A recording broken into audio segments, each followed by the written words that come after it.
On September 12, 2007, Ethiopia celebrated its third millennium in existence. Ethiopia is one of the oldest independent countries in Africa, and at one time was one of the most advanced nations. It was never colonized by the Europeans in the 1880s, when the rest of the continent was consumed by the scramble for Africa.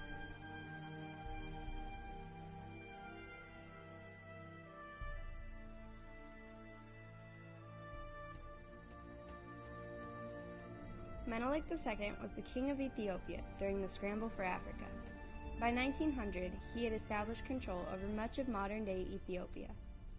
While Menelik was expanding his empire, Italian colonists took an interest in the region surrounding Ethiopia. Menelik negotiated with Italians and signed the Treaty of Wuchale in 1889. Tension mounted between them when they disagreed over the contents of the treaty, and when the Italians invaded Menelik's territory in 1895, he attacked them and won. The victory against the Italians in the First Italo-Ethiopian War brought further recognition as a sovereign nation by Europeans. Haile Selassie started his reign in Ethiopia in 1930. He introduced Ethiopia's first written constitution on July 16, 1931, and also introduced Ethiopia to their first bank and form of currency. In 1935, Italy invaded Ethiopia under the order of Mussolini. When the League of Nations didn't help Ethiopia against the Italians, Selassie was sentenced to 5 years in exile, while Ethiopia was added to the Italians' territory in Africa. When the Italians were defeated by British and Ethiopian patriot forces, Selassie returned to Ethiopia.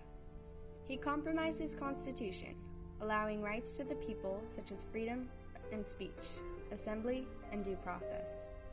In early June 1974, a group of about 120 military officers formed a group known as the Derg.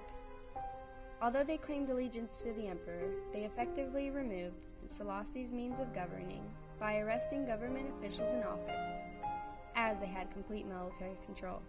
The Derg deposed and imprisoned Selassie on September 12, 1974.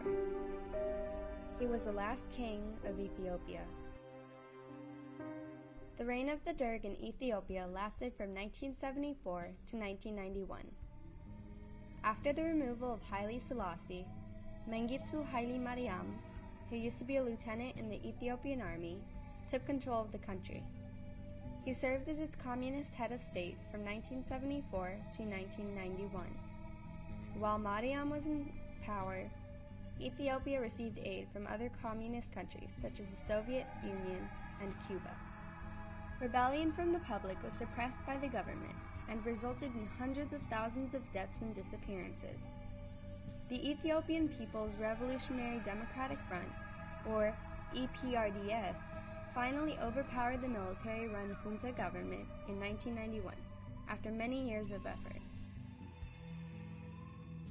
The new government under the EPRDF caused Ethiopia's economy and political conditions to stabilize slightly, though people opposing the government were still met with harsh consequences.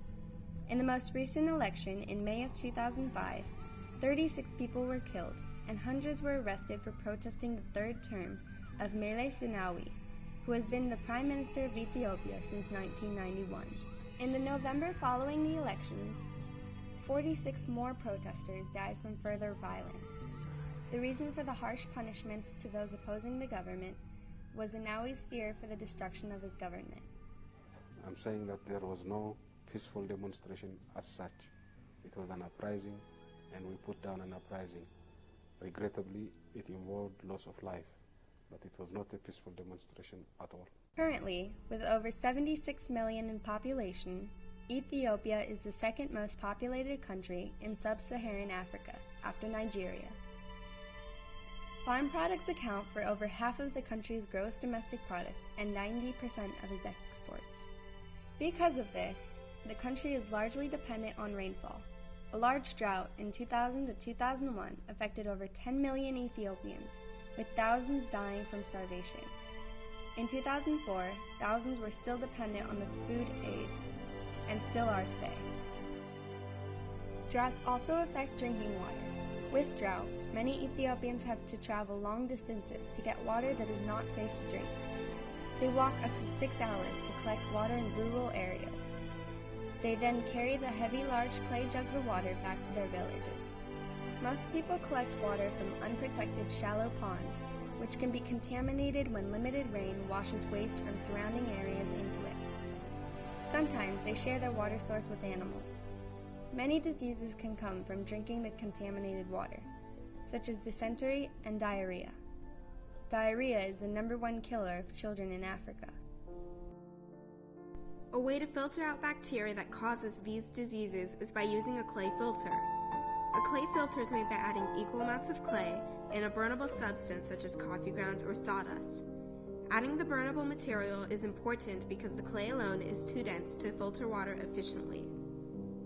When the clay and coffee ground mixture is formed and baked, the coffee will burn away, leaving small pores in the clay.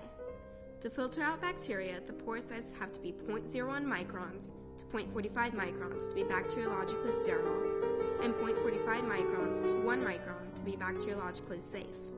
After an hour of baking in a 1750 degree Fahrenheit oven or fire, the clay will be red hot and ready to filter water when it is cool.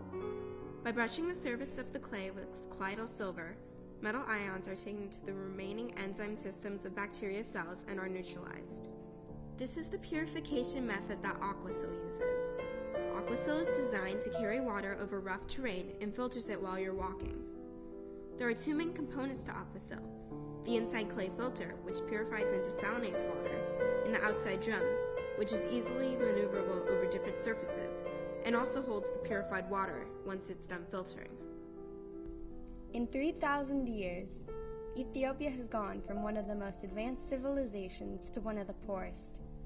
At the beginning of the new millennium, Ethiopia has been going through a modernization process and has been trying to uproot their poverty. They want to put Ethiopia in its rightful place as an advanced nation, like it was before the end of the second millennium. 1,000 years from now, when Ethiopians gather to welcome the 4th millennium, they shall say that the eve of the 3rd millennium was the beginning of the end of the Dark Ages in Ethiopia. Says Prime Minister of Ethiopia, Meles Zenawi. We know that our country can take its rightful place among the developed nations of the earth. We know that we can do it, not only because of all Ethiopian generation prior to our Dark Age had done it, but also because we, this generation of Ethiopians, have already begun it.